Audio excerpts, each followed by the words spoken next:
master category portion of the show is when we get to talk about the tokens we drew the week before, and that gives us our category. Pick our topics based on our category, and that's how this whole thing works. If you're new to us, that's it. If you're old to us, then that was pretty quick, and it didn't take up a ton of time, so I think you're fine. Don't try to change us. We're fine the way we are. Yeah. We don't try need to change Patrick a little, though. Just a little bit. Who goes first? I'm going to give it to Patrick. Is that okay, Luke? Yeah. Thanks. This week I have toys and games, and I think the discussion is a natural one. That's because we have a Kickstarter going on. But if you don't capitalize on it this week, then you'll have to do it later because the Kickstarter will be over, and you're going to miss out on all the Kickstarter exclusives. If you don't capitalize on it, then you'll just have to capitalize on it later. Well, because you can still get the game later, but you're going to miss the Kickstarter exclusives. So you want to get it now. So this game... Initially, they were trying. It's like every other Kickstarter game. You have about a week from if you're listening on release day, you'll have 10 days roughly. Yeah. Before you get into this, can I hijack one thing? Because Luke asked me a question right before we started, and I said I'll answer that in a second, and I never did. But I think it's worthy of talking about. He asked me if I backed this game you're getting ready to talk about, and I said, no, not yet, because I have 7 games that are in the pipeline that I'm waiting for Kickstarter that I've backed. And he asked what games those were, so I'm just going to give you a quick deal. Yeah, do it. I have backed, oh my gosh, it's making me verify on, there we go, on Kickstarter. I backed Crypt, Chronicles of Crime, Deadwood 1876, Dice Throne Season 2, Space Park, Spirits of the Forest, Kill the Unicorns, and Monster Slaughter. Okay. All of those games I will get by December of this year. Monsters Laughter, yeah. So anyway, those are the games that I've backed. So not this one. Wait, do you want to hear mine? Yes. Yeah. Okay, I've backed... You're the master of toys and games. I've backed I am right Wander, Human Era, Wander, The Cult of Barnacle Bay, Human Era, Spirits of the Forest, Space Park, Deadwood 1876, Crypt, Fireball Island, and Patrick, what's the other one I backed? Wait, you did get Fireball Island? Yeah. We'll talk about it later. The one I'm about to talk about, which means you are tied at 8, but the one I'm talking about is Court of the Dead, Warner's Call. So the deal is normally, well, I say normally, a lot of times when we talk about Kickstarter games, we're talking about them right as they're finishing, and we never get you a chance to get it. You have the chance to actually get it this time, but they originally set out to raise $75,000. They're actually at $210,000, so they only, their initial stretch goals they laid out, they only have 2 stretch goals left, and then hopefully they'll roll out a few more, but it looks like they're pretty easily going to exceed all of their stretch goals. But the idea of Court of the Dead, is that it's the underworld and you're trying to unite the underworld together while at the same time fulfilling your ulterior motives. So you're trying to win influence and earn trust from factions, again, working together as a cooperative game, but also fulfilling the ulterior motive that you have. And then certainly there's a lot of different, coins and gems and things that you use. The setup itself and miniatures is very, very cool. But the big thing, which Luke is throwing out there, is the miniatures. So, and it really should be no surprise given who's involved. So this game it's Project Raygun, and it's in association with USAopoly, and then also Sideshow. Warner's Call is Sideshow's it's their first IP. Yeah. Right? And so the miniatures in this game, and some of them are getting a little big to be called miniatures. The detail. Well, I don't think they call them bigatures, though. Well, fair, but I mean the largest ones are over 3 inches tall. So it's not like these little bitty like Monopoly game pieces or something like that. Like these are large, and the sculpt on them, the detail in the sculpt, all the renders that we've seen, and then of course people are doing playthroughs, so we're getting to see some of the figures or some of the miniatures. They look really, really good. Now, as these stretch goals are being fulfilled, they include more miniatures, and so if we fulfill these last 2, we get another one. The tokens themselves are metal tokens. And then part of the stretch goals is some of the markers. They're also moving to metal tokens. Marble dice, which is really nice. The Etheria pieces. Cool. Yeah, the blue like ocean looking marble. The Etheria pieces, which are it's like the gem looking material. I don't know if it's like I don't know what the material is. I want to say polycarbonate, but I don't know that that's what it is. Sure. But that comes off the tongue nicely. It feels right. I can promise you no one's going to cross-reference it right this second. Hey, that's I good promise to know. we'll hear about it in Discord, though. Yeah. Great. Yeah. Oh, Thanks, you need to Gabe. just go and Timothy. start correcting me now. Absolutely. So anyway, the game itself is really nice. Now, the artwork, the illustrations, again, it's something that obviously a lot of detail's been put in. I will say it is not my style. It reminds me a lot, and part of it is because of the map layout of the actual board. And let me just say, by the way, the board is huge. It's a 24 by 36 board. It's huge. What? Yeah. This is gigantic. It's going to take up Goodness. every bit of your table, and some of the cards are oversized cards as well. So it might feel. I'll only be able to play that in my conversion van. Well, so a part of me is thinking with the 24 by 36 board and the oversized cards, you're gonna feel a little bit like Matt Damon in his new film, like sitting there trying to play the game. It's gonna be like Honey, I Shrunk the Kids or something. But That Matt Damon wasn't in that film. no, I know, but you That was understand the Rick reference Moranis. because we're that smart, and you're the only one that saw Master it. of It's a dumb TV film, everybody. I'm not gonna go watch it. I don't want to see that film. Downsizing? So anyway, Downsizing? yes. That was a fantastic It's good. film. Yeah, I mean It's not fine. good. It's okay. But the it's good. artwork reminds me a lot of the Warcraft in-game illustrations. Yeah, Very similar. Magic the Gathering. And especially when you look Yeah. at the layout of the game board, there's actually a specific dungeon experience from Warcraft that it looks almost identical to. Sure. And so because of that's all I'm seeing. Wait, are you talking about Nax? I'm not talking about Nax. Nax Redbeard. What one? I can't. It's the first dungeon for the last expansion, and I can't remember the name of it. It's one of the early dungeons you can go through. Gotcha. Oh, Shipwreck You have Fever. To, you have to do the perimeter, and then you have to go Oh. through where the ice is falling and like avoid it. And Yep. I can't remember the name of that dungeon. It's driving me crazy. Perimifreeze. Rimafreeze. I'll figure it out and then won't tell anybody. Except I'll text Luke later and tell him because he's the only one that'll care. Yeah. So the artwork's nice. I don't care for the style of the artwork. But it all does fit together. Like nothing feels mismatched. So anyway, really enjoy the game. Now, Luke, you've backed the game. I have backed it. Yeah, I mean, I think it's going to play. It seems like a mix between. Do you guys remember Abyss, the game we played Yes. a couple years ago, where you have you're gaining influence also, and you're bringing certain political figures to a court and trying to have the most victory points at the end. It seems like there's some elements of that and a couple other elements of other games kind of mashed together. It's going to be great. And Sideshow will put their stamp of excellence on it like they do everything else. Project Raygun, from everything we've seen from them, is great. USAopoly, they handle license super well. I mean, with... So Project Raygun and USAopoly are the ones who put out the thing. Yep. With... But they also Infiction at they also Outpost did 31 or whatever. the Heroes of the Storm version of Bang that we played. Do you remember? Did we? I did play not that? play a Heroes of the Storm version of that game. Okay, well I have one, and it's great. It looks great, feels great. It's all Blizzard IP. Yeah, I mean, Court of the Dead. I love it. I remember seeing Andrew and I saw their Court of the Dead statues. Yeah. At Comic-Con, and that was right after we had talked to David Igo on the show. Right. That was years ago now. Yeah. It's so like creepy and fantasy, like magic filled, but also like this bent towards like just underworld. Yeah, horror underworld. It it's feels so like good. H.R. Geiger. Like, Yeah, sure. yeah. But yeah, But and the point that you're making with that is that they're gonna fulfill their promise. Yeah. It's going to be a well done game. It's going to be great quality. You're going to get exactly what you see.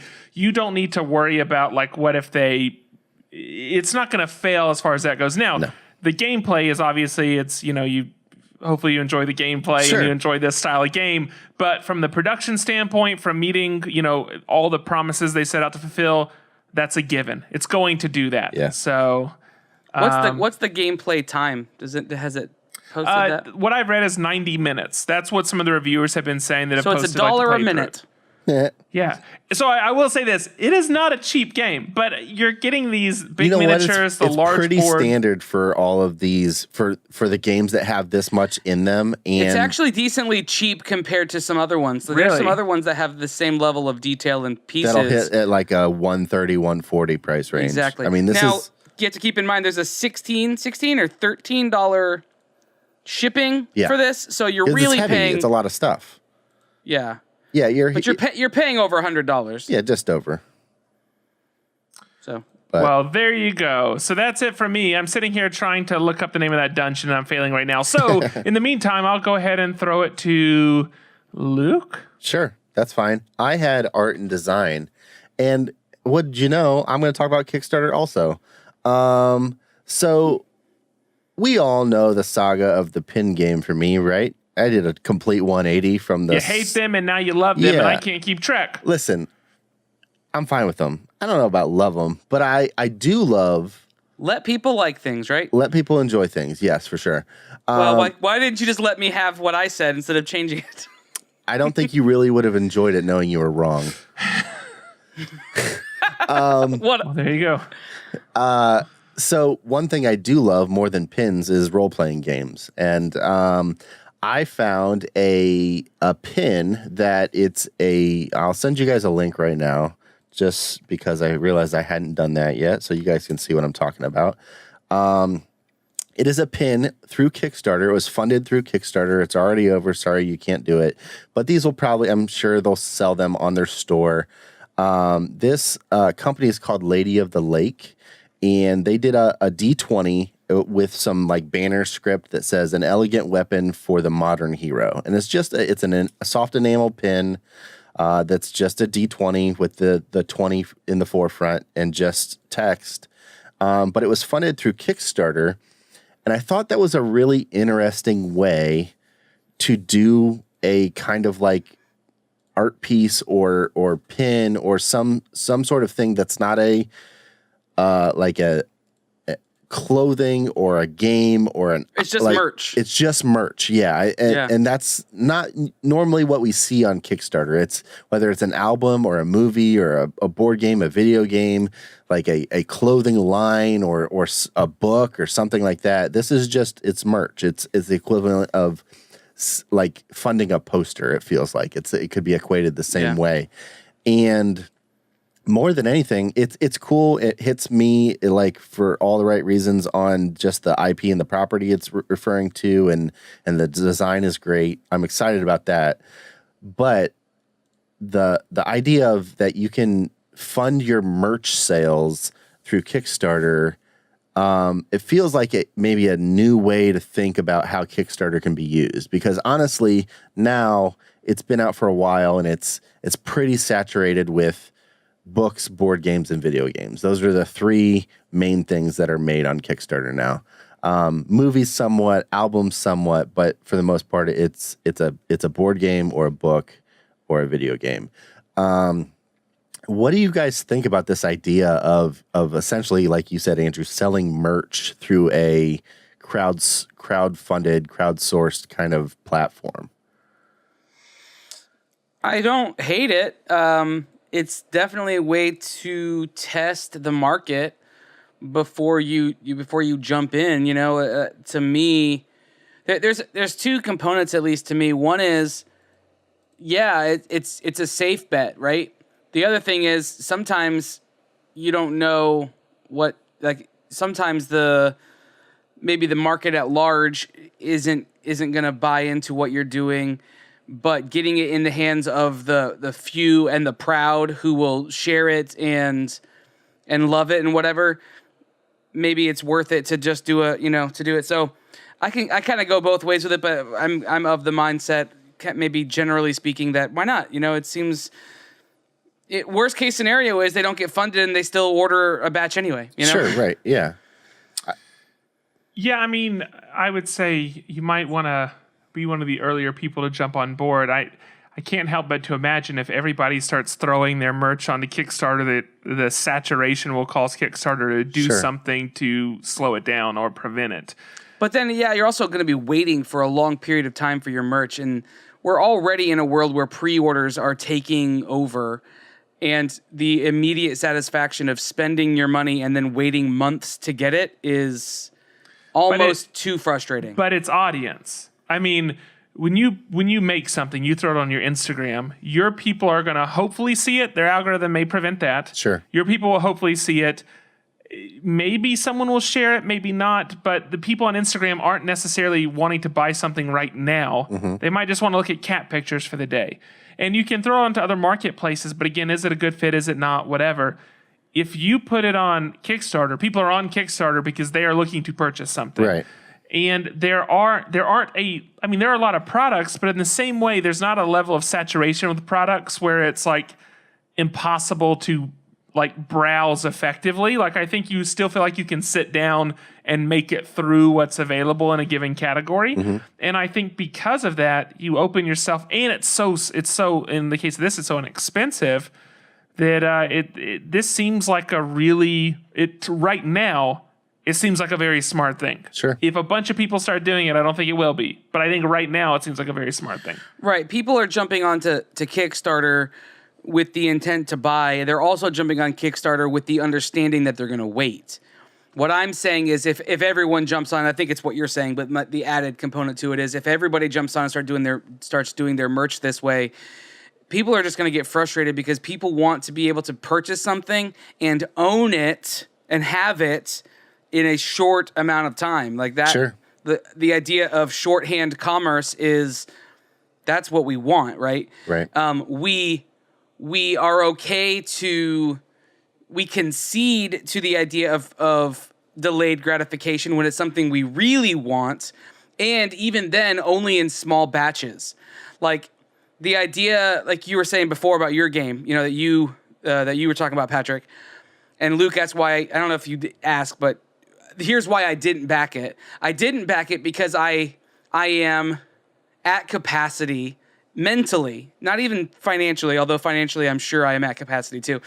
I'm at capacity mentally for how many things on Kickstarter I have contributed to, and the money is gone from my account and from my pocket, and I don't have to actually enjoy. You have nothing to show for it right now. Right, with nothing to show for it. It would have to be something super, super meaningful to me to pull the trigger again right now until I get some of the things in and feel like, okay, yes, this is worth it. Because mentally, I've spent my share. I don't know. Sure. I don't know the word to say right. But. Yeah, and I see that, and I agree, and I think that's why this is so interesting to me, because on one hand, I think it's a slippery slope, like we've said. Mm-hmm. If people start seeing this, it will definitely flood the market. But at the same time, we talk to a lot of people day in and day out, people, whether they're in our Discord or people we see post on Instagram about, hey, I have these available if anybody wants some, link in bio, whatever. Like, I wonder what would happen if some of those freelancers or those content creators that are looking to get their stuff out there just decided to say, hey, I have a new sticker pack or a new pin or a new poster. Why don't I just try and start a Kickstarter and just put it out for 30 days, say, here's what it is, and then stretch goals are just other things that you've created in the same vein, or maybe you can upgrade your paper or your print type, or like this might be another way that maybe people haven't thought of to get themselves out there to a broader audience. Because like we've said, people are on Kickstarter to spend money, and they're going to spend money on auxiliary things from the thing that they're normally buying on Kickstarter. If they see games, they're going to see, oh, this, role, like the way this was marketed was an elegant jewel for role players. And I was, I found it because it linked up with my other buying habits on Kickstarter. And I was like, and keywords and done. Yeah.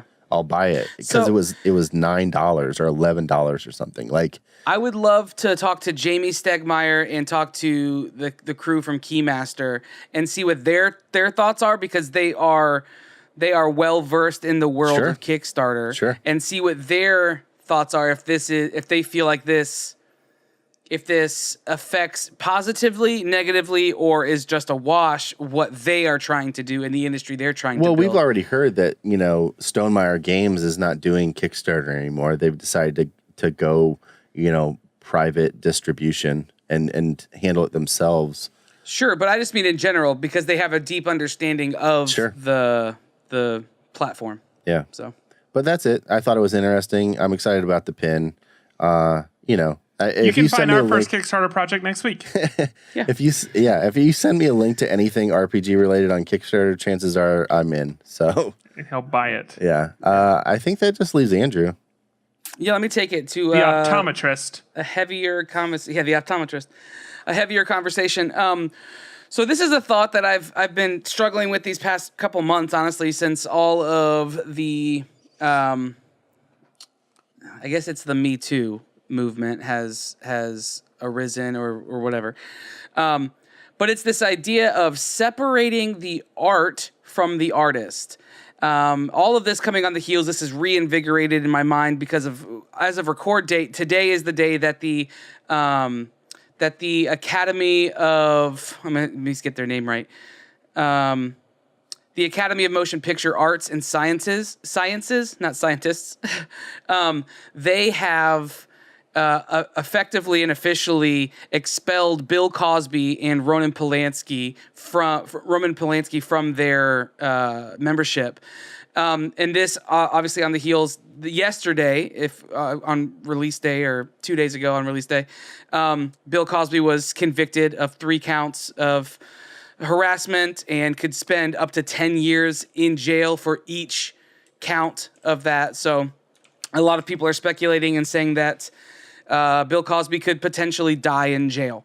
And Bill Cosby is an actor, a comedian that for the longest time, up until these allegations, a year and a half ago, that I highly respected. I love his work.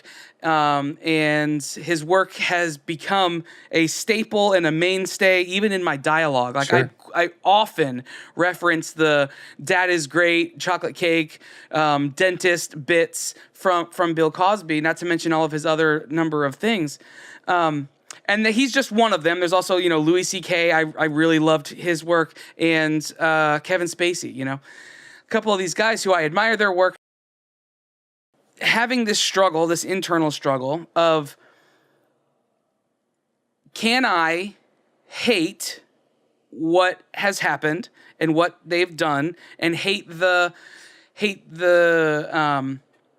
person or the people they have become or that they have been, but at the same time segregate that from my love of their art? Is it okay for me to still find the things that they did funny? Is it still okay for me to work some of their old stuff into, normal everyday conversations, present conversations, all these different things? Where is the line for me to that? What do you guys think the line is for me in terms of what is acceptable, and what's the appropriate response now to the body of work prior to this stuff having happened? Sure. I think so. This might be a different idea altogether. I think it is, but this is what I think of. I think over the last, I'm going to throw out maybe 15 years, we'll say, I don't know.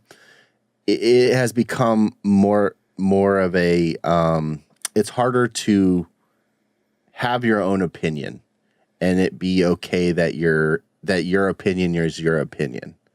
And there's certain people in just in the way that we're all connected now, and the freedom of connection and the availability of opinions and thoughts.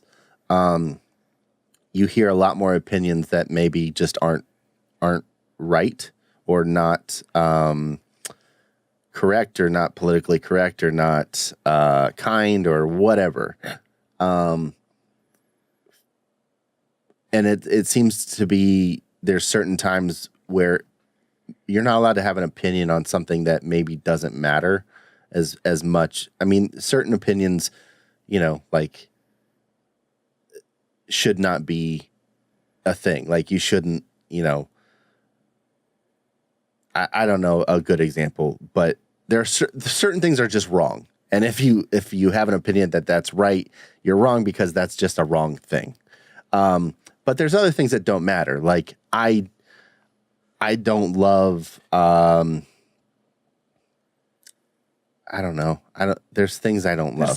Luke, you told me tons of things you don't love. I don't know. I can't really think of one that's like the polarizing idea. What's one thing I don't like that's polarizing? You guys can tell Pens. Just kidding. Good one.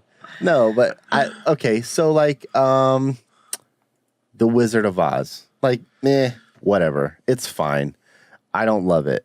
Like there's some people that if you say that, why, like, you can't say that. It's a classic. It's this. It's blah blah blah. It's that. Your opinion is wrong. I hate Star Wars. You don't want to say that idea. You can't say that you don't like Star Wars because it's Star Wars, and it's become this thing where you're not allowed to like. You're not allowed to say what you think because it's offensive, or if it counters what the popular now culture back to what we're actually talking about. Yeah. The separation of this person is a monster in their personal life and has done some really terrible stuff, but for a while was America's dad and was hilarious. Like, where is the separation of just appreciating the art and not having to appreciate the artist? Like, because honestly, some of his jokes, they're funny. They're still funny. They still work. Like the Dennis bits is still funny. It's just the fact that what he did when he wasn't that person or performing on stage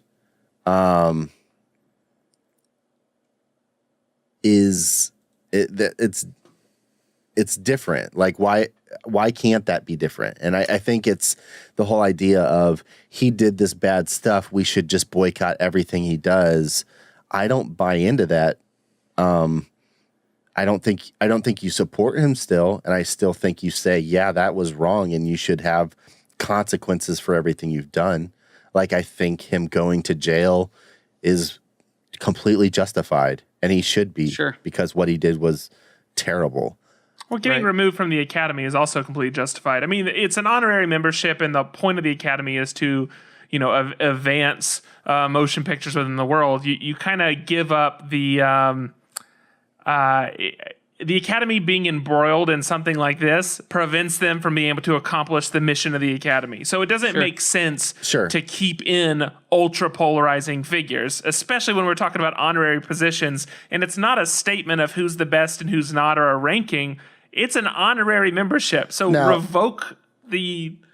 Now I'm gonna play the other side of it, and I'm not saying I fall into any. This is not my stance per se, but like if that membership is based on the work and not the person, why was he expelled? But it's not based on the work. Is my point. It's based on people that right. But and that's what I was trying to get to. It's because he's in the industry, and in his case, it's in both of their cases because they're influential figures. But I'm saying that keeping them in is going to prevent you from accomplishing the goal of the organization. So I think removing them is completely the right move. Now, I just think that as far as separating it, liking one and not liking the other or whatever, I mean, it's funny, Tom Cruise is a very polarizing figure. And that we're talking about Scientology now. We're also talking about his Oprah interview or his video, that his Scientology video or whatever that like makes its rounds on the internet every 6 months. But he's someone that some people just they can't watch him in films anymore because they believe he's crazy, and so because they believe he's crazy, they're not going to support him and they're not going to watch him.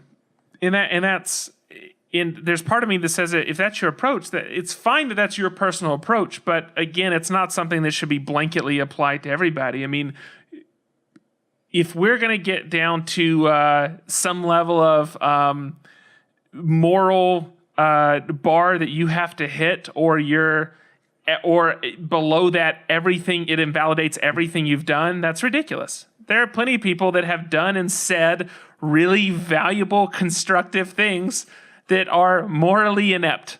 And you shouldn't like throw everything out together. Now that being said, it's also not possible that you're just going to be able to filter that out naturally. Whenever I see Louis C.K., I'm going to think immediately about the stories I've read about him. Whenever I see, if I see some Bill Cosby, I think it's all probably canceled at this point, or it's probably out of the rotation. But if I see something naturally, my mind is going to go there. And that is a very, very human thing. And that's okay that that's a very human thing. But I would advocate for being willing to still accept things that are good, even if the source, again, is morally inept. So I think, okay, so I think that's maybe the thing I have a problem with. And problem is not the right word. Here's the thing that make this conversation hard to answer definitively, I guess, is the idea of the Cosby Show. If we just talk about the Cosby Show is great. It was, I mean, my kids, I was watching it with my kids. Like, we love it. Like, I grew up on it. So good. I don't know if it's been pulled from Netflix or Hulu or wherever it was streaming. If it does, that's saddening. I guess maybe the reason is because he would still be getting paid off of that residuals, but then that has another question of, well, it's still his work. Like, why wouldn't he get residuals from that, or what? Like, what stops? I guess it's just the idea of, you did this wrong. You deserve to be punished for that, but do you deserve to have everything else you've done taken away from you too? I don't think people care as much morally as you're presuming. I think that there is a larger reality of, you can just bleep this out, we will get from our fan base if we leave this on our platform, and so we will remove it from our platform. I don't know that there's someone in a room making these like moral judgments. I think they're financial judgments, honestly. And I think that as soon as something has died down enough where there isn't going to be uproar, and if the market is still there, it'll just come back. You know, in a lot of these cases, time heals, but people forget. And so the stuff with Kevin Spacey and the stuff with Louis C.K., and give it a year. Give it 2 years. I don't even think it'll be that long. And I think these people are going to be very much back in, rising back to prominence. People can argue all day whether that's right or wrong, but I think that is a very obvious sign that this is ultimately, at the end of the day, driven by audience, driven by money. Sure. It's not a morality call. Yeah. Well, we want to hear what you think about this, and the best way to do that is to join the conversation on our Discord, and just let us know. We'll open up a channel just for this, and then we'll burn it when we're done. And then it'll all just be trashed. It's something that I've struggled with. It's a real question, and it sounds like there's a lot to be considered when we talk about it. So, yeah. So anyway, let us know what you think. Go to mf1podcast.com/family to join the conversation now. On that note, I think we're going to call this episode done. Yep. We talked about a lot of fun stuff, so go to mf1podcast.com to see show notes and links to what all we talked about. If you're watching this on YouTube, it's right here below us. Click on all of that stuff.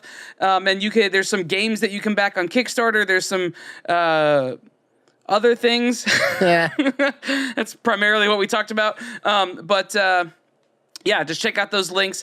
You can find us on social media. Just search M of1 Podcast. You can support the show on Patreon. Go to patreon.com/M of1 Podcast. Throw a couple dollars into the proverbial bucket. It helps out so much. Free way to support the show. Right. Review. Rate and review? Okay. Right. Right. And review. Why are you using an accent now? Too many words were trying to come out at the same time. Right. Write a review. Subscribe. Rate the show. Like. Share. All of those different things. Follow on YouTube, iTunes, Stitcher, Google Play, Spotify, iHeartRadio, just anywhere where you're listening to this. Leave a review, leave a rating, give us a follow, give us a share. It's a free way to support the show and lets other people know about what we're doing, and sharing the wealth is fun. And then another way that you can support the show and also get something in return, go to shop.mof1podcast.com, where you can get all sorts of fun swag, including coffee mugs, hats, pins, t-shirts. It's a good time. And when you do that, we would love for you to share that and show everybody what you are rocking. But on that note, I think we're going to get out of this episode. Sure. I'm Andrew. I'm Patrick. I'm Luke. Peace out. Bye. Hold on to your bats.